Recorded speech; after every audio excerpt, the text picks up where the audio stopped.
Good morning.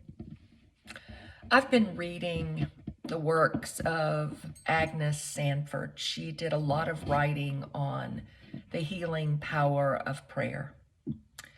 And one of the things that she's most known for is inviting people into what she calls experiments in prayer. And those experiments invite the people to ask God for something that they need and then to see if it indeed appears. Now, what she's not doing is suggesting that you put God to the test. She's instead suggesting that you put your own faith to the test. She reminds us that God longs to give his children good things. That like the parable in Luke's gospel, we don't ask God for bread and be given a stone, or we ask for an egg and we're given a serpent. You know, that God longs to give his children good things. But the first thing we must do in order to receive is to enter into contact with that God. And we know that our God is bigger than we are. We didn't create the universe. We don't sustain it. But something does, and that something is bigger than us. And so we go forward into that unknown, trusting that the God in whose image and likeness we are made longs to be in relationship with us and to communicate with us. And we take that into the conversation where we might ask for something simple, something that might be the equivalent of saying, I'd like an opportunity to make amends. Please give me that opportunity with so-and-so. Or I'm in need of a way to pay this bill this month and I have no idea where that's going to come from. Or I'm longing to make a change in my life and I need to know what that first step might look like.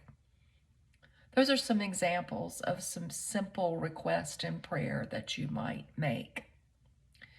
And as you begin to imagine what you might ask, what is it that you're trying to accomplish with the prayer?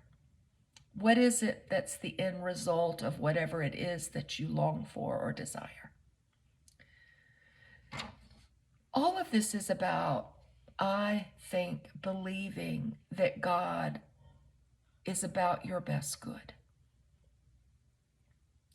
That God longs to give you more than you can desire or pray for, more than you can ask or imagine. That you are beloved of God. And the one thing that prayer does above all else is it keeps that front and center. You cannot be in communion with the Savior and Redeemer of the world, with the Creator of the universe, and not know how precious you are.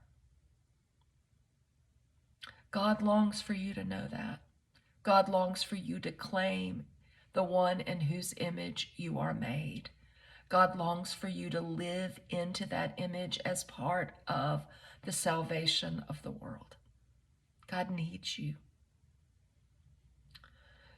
So whether you're going to go to God and ask God for anything, like Agnes suggests you should, I invite you just to be with that God. Start there.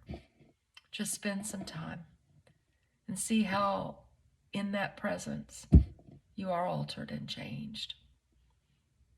It can be something as simple as going and sitting in your boat, watching the sunset, sitting on the end of your dock, taking a walk and enjoying the vastness of nature. It can be anything that pulls you out of your ordinary day-to-day routines and invites you into that communion. If you want some suggestions, I'm happy to provide them.